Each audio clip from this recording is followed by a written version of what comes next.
Hello and welcome to Season 2 of the NGO Whisperer Show. My name is Carolyne Opinde. I am the founder of the NGO Whisperer. We are a consulting business that provides technical support to nonprofits so they can successfully impact people's lives. Joining us today from the Netherlands is Herman Chow, founder of Herman Chow Portraits, also known as the Fairy Godmother. Herman, welcome to the show. Thank you for having me, Caroline. It's a pleasure to be on your show. It's always a pleasure to have you, Herman. We are honored today to have a professional portraits photographer to talk to us about our main topic today, which is why nonprofits need professional photographs.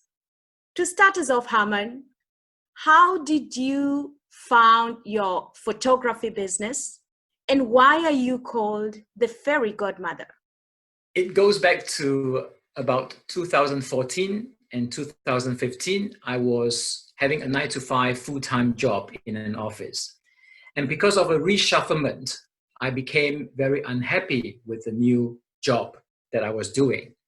So I had a burnout, which led to a depression. I also had to see psychologists. I had to go to the company's doctor regularly to fix this problem. Unfortunately, nothing can be helped. Nothing. And at that time, I stumbled upon by accident a very established, successful photographer online. If you're in the photography business, you will know who I'm talking about. She's from New Zealand. And she started talking about portrait photography, and I was very drawn to what she does. And one thing that hit me was that the emphasis that she keeps emphasizing about the importance of portraits, portraits of yourself, portraits of you together with your family, with your loved ones, as well as why so many women do not feel comfortable to be photographed. And that has to do with self-esteem. And that really hit me in my nose. And I look back, I said, oh no, I don't have any photographs of my father who died many years ago.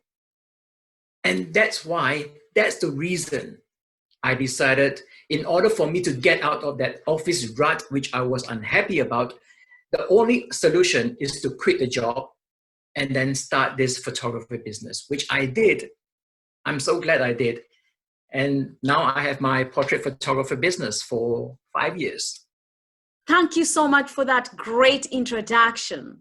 I also know, apart from sharing your skill in photography, you have also written a book called Let's Get Naked. What inspired you to have such a thought-provoking title for your book? Yeah, this is my book, Let's Get Naked. Very controversial title. It has nothing to do with nudity. In fact, going back to my mission is to change the conversation that women have about the way they see themselves. I've always been surrounded by women, even in my early 20s until now. So in an office, we go gathering, we go out. I'm always the only man among women. So I know what they talk about, the insecurity that they have about their body image. They don't feel good about themselves. And that is why I wrote this book to help people who feel not comfortable about themselves, how to accept themselves 100%, how to find purpose in life, stop comparing yourself to others so that you become a happier person. That's why I wrote this book. It's a self-help book to help you to stop hating yourself anymore, because I think we need to be happy. We only have one life. That is so true. We need to be happy. We have one life. You have been blessed, you have been privileged to photograph not only women, but men, professionally, families, and many others. And you also have been privileged to photograph models on the runway. Share with us what services you offer, because it seems to me that you are a well-rounded photographer who knows what they are doing, and you have worked in different spheres. I wouldn't say I'm all-rounded, because before I started my portrait photography, I was having a hobby with my 9-to-5 job. I was photographing a lot of fashion models as a hobby, not as a business. That's where I started and gained my experience with photography. So I work with fashion models, with agencies, with makeup artists, wardrobe stylists. So I gained my experience there. It was only 5 years ago when I decided to start my photography business. I said, okay, no more fashion. I want to bring this gift to ordinary people, women like your mother, your sister, because every woman deserves a beautiful portrait of herself. Now, going into our topic today, why every nonprofit needs professional photographs. We know that photographs are used as means of verification when submitting reports to donors, and donors would like to see what is happening in the organizations. And one of those things that we use are photographs. So we will start with this, the power of professional photographs in storytelling, specifically looking at how nonprofits can use it to position themselves in the market as they are telling their stories. Unless you are serving Alexa or Siri in your business, most people, you're running an organization, most people are serving human beings. So there must be a human connection. People only buy from people that they like and they trust. So they need to see who you are, even though you are the CEO of an organization. You need to show yourself on social media. And you touch on storytelling. Now, storytelling is the heart and soul on social media. People who see your post on social media, they want to feel there's a personal touch to that. And stories have this ability to give a human element and personality, even if it's coming from a corporate social media post. And this is a very powerful tool to engage with your audience with storytelling. You can use storytelling through visuals, through photographs, through blogging, videos, everything that you can think of just to stand out from the crowd.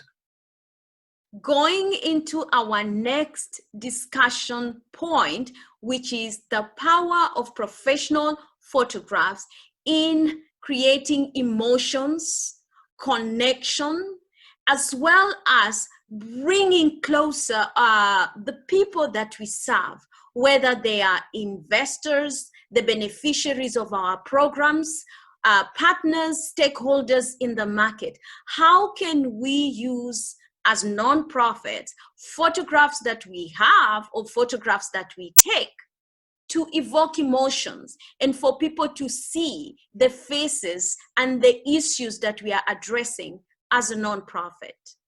Whenever I photograph someone in my studio or outside, I always tell them that the power of any photographs, you look at a photograph, the connection in your eyes is very powerful. That's where the emotion comes in. That's where the magic comes in. Because when you look at a photograph, it speaks 1,000 words.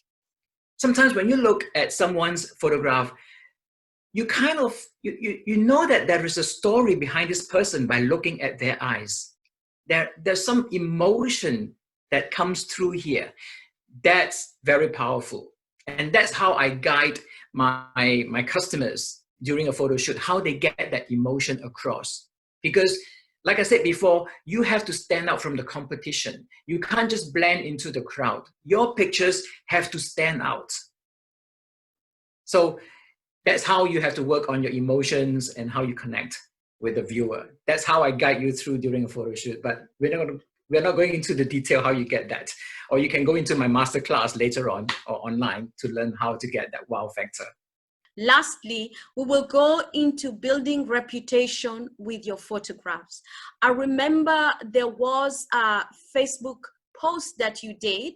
It was a video, and you talked about how one can position themselves as a professional in their field just through their photographs. You talked about, and this is something that I will paraphrase, you said something like this: if your photographs are not professionally done, the message that you're speaking out to your clients or the beneficiaries or investors, stakeholders, or the media and the world at large is, you are not a professional person. And people may see you as a mediocre kind of person. Now, speaking of nonprofits, the work that we do is very important. How can nonprofits present great photographs out there? What are 2 to 3 points that you can say, these are the things you should watch out when you're taking photos of your beneficiaries or your programs, or even the people who serve the nonprofits, such as leaders, managers, and field workers? Let me just go back a little, one step behind that. It's not about just putting out photographs on your social media. You have to put out photographs, professional photographs, and your content regularly, consistently. Why do I say that? Because the more you are visible on social media with your photos, with your behind the scene videos or whatever, people will start to get interested in what you do. They will be drawn to, hey, what is this guy doing? I see this person every day. So, human beings are very curious creatures. When they see you, they start to remember you. And if they see you, wow, you're the real person. I see you in your videos. I see you talking. I see your photographs. So this is a real human being. And I am connected to a human being. And the more they see you, they might like you if they resonate with you. That's how you gain trust and build a community. So your visibility consistently on social media is very important. Every organization, I'm sure that you want your service and your product to be excellent. I'm sure of that, right? What's the point of giving out excellent service and product when you always give out a crappy photographs of yourself on social media? If you put out a very low quality photograph of you or your organization, you are directly telling the same thing to your customers about your services and your product, and that will ruin your reputation. You want to avoid that. As much as you put a lot of commitment, your time, your effort in your services, you need to put it in your photographs, your brand as well, because that's part of your business. So everything has to be professional. I have no problem that you take photos with your mobile phone, but you need to understand the light, how it hits on you so that everything is not in darkness, how you edit it. That's okay. If you learned that you can master the light, everything, it can still look professional from your mobile phones. Nothing wrong with that. So put out professional images from now on to raise that authenticity and the authority that you have. Position yourself as the leader in your industry. One of the most important thing as the NGO Whisperer show and also the NGO Whisperer magazine that we have learned from you, Herman Chow, through your daily updates and daily posts on social media is our photographs have to be professional. And that's why we have you here today on our show. Now, as the editor-in-chief of the NGO Whisperer magazine, we receive photos from people we feature. Some of them are nonprofits. Some of them are funding agencies. We also have government officials as well as philanthropies that are featured on our magazine. One of the things that we always emphasize is having photos with high resolution. Because when we blow it up, then it looks great. Sometimes people send us photos that have very low resolution. You just talked about an important thing about lighting. Could you also share more about how to ensure that the photos that you take, and even when you're sharing those photos, that they don't lose their pixels or resolution? Okay, you're talking about the technical terms of photography, which a lot of people do not understand what resolution means, which they don't need to understand because that's the job of the photographer. So the photographer who photographs whoever, you, of your organization, they need to give you images in big sizes, in small sizes. And what do I mean by that? I wouldn't use resolution because not many people understand what that is. Okay, for big sizes, it is suitable for you to print on banners, billboards. That's big size. The photographer also has to give you small sizes so that you can put it on your social media, on Instagram, on Facebook. So the photographer has this responsibility to give you two different sizes so that you can use it everywhere on your social media, even for printing. You have to ask a photographer for that. And if you do not have a photographer, if you just use your mobile phone, try to find somewhere that light is shining on you, but not harsh sunlight. Maybe somewhere in the shade. As like right now, I'm facing a window, so a lot of light is coming through there. So for you to have the best lit photographs, just turn towards the window, and then you get a very nice image of yourself. Not like this, because this is total darkness, because there's a wall there. The window comes from here. So these are little tricks that you need to know to get a well-lit photograph. So lighting is very important in terms of that. How about when people are taking photographs? I've seen photographs that have been taken on portrait, others have been taken in landscape. Does it matter how you take the photographs? It doesn't matter. Actually, again, it's the job of the photographer to take both landscape and portrait, vertical and horizontal, so that you being photographed, you can use it on your social media. Sometimes you need a horizontal, let's say for Facebook profile page, that you need a horizontal. Sometimes for some of the social media posting, you need a vertical. So you need to tell your photographer, hey, can you, when you're doing a photo shoot with me, try to take me in portrait and landscape mode, vertical and horizontal, so that I have a variety of photographs that I can put on my social media. I will go to the next point under having professional photographs and the power of professional photographs. I have been watching your videos on social media, and I see that for every photo shoot, you have makeup artists. Now, for people in the nonprofit sector, especially when you are out in the field, how do you achieve that kind of professionalism when you're not using makeup artists? Is there a trick that you have to use when you're taking those photos? Okay, I can understand where you're coming from. When you're outside, you have no makeup artist. Let me tell you this. A lot of people do not have very good skin texture. So when you're being photographed without makeup, you are actually enhancing what's on your face, which might not be flattering in your photographs. What you can do, I'm sure you have some provision stores or supermarket that sell basic powder. You can just use a brush and just put some powder on it that makes it looks better.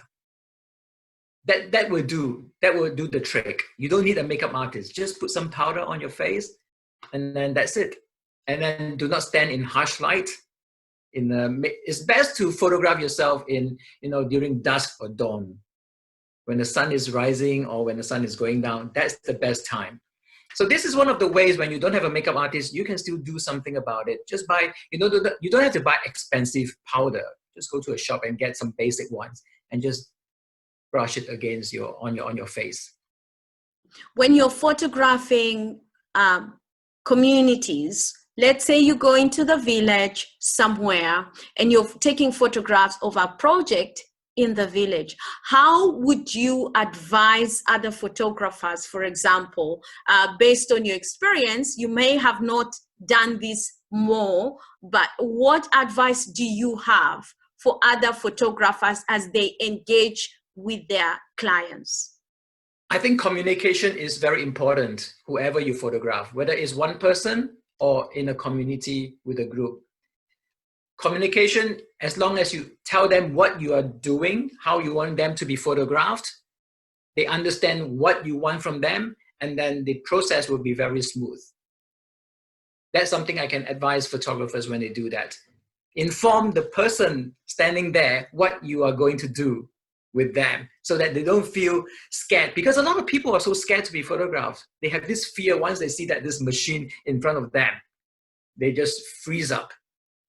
So you have to talk to the people, talk to them that, okay, I'm photographing you, and then just do your thing, whatever you want them to do. And I think communication is the key there. When we take photographs, we want the photographs to be as natural as possible. And I've been in situations where we inform the community, we are coming to take photographs of you. And like you said, people got tensed because they felt insecure in one way or another. And all of a sudden, the way they were speaking or the way they were conducting themselves seemed very unnatural. How do you support the people or the clients you're taking photos of and direct them as the photographer to ensure that whatever photographs are taken are very natural? You see, one of the challenges is that we are not being photographed every day. So we don't see ourselves on photographs every day. We only look in the mirror, and that's where we get used to seeing ourselves. And because we don't see ourselves on photographs every day, we are not used to someone photographing us. How you can be natural on photographs, I usually have a little chat with a person I want to photograph. Can be 10 minutes, 15 minutes, just to build up that rapport. Once you break that ice, people will feel comfortable with you. And then when you guide them through the photo shoot process, they will feel more at ease. They will not tense up. Occasionally, they will still tense a little, but start talking to them, this is a fun process. Just tell them you need to enjoy, this for fun. It's a photograph. If you don't like it, I will just delete it. But the most important is to build the rapport, break that ice at the beginning. You have to talk to your customer as a photographer. 10 minutes, 15 minutes, have coffee, talk to them, make them feel comfortable.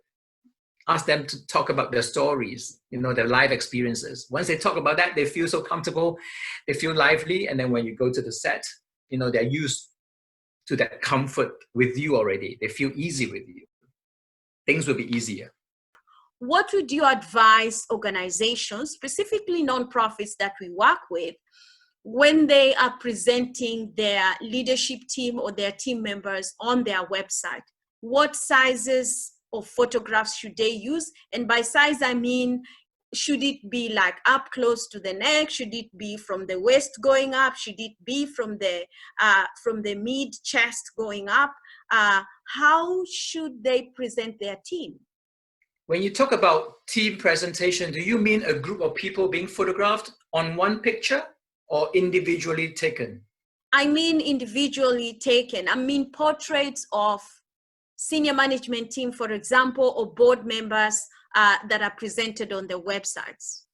When you want to present your team on social media, there must be a consistency throughout the whole board within your organization. I'll take this example.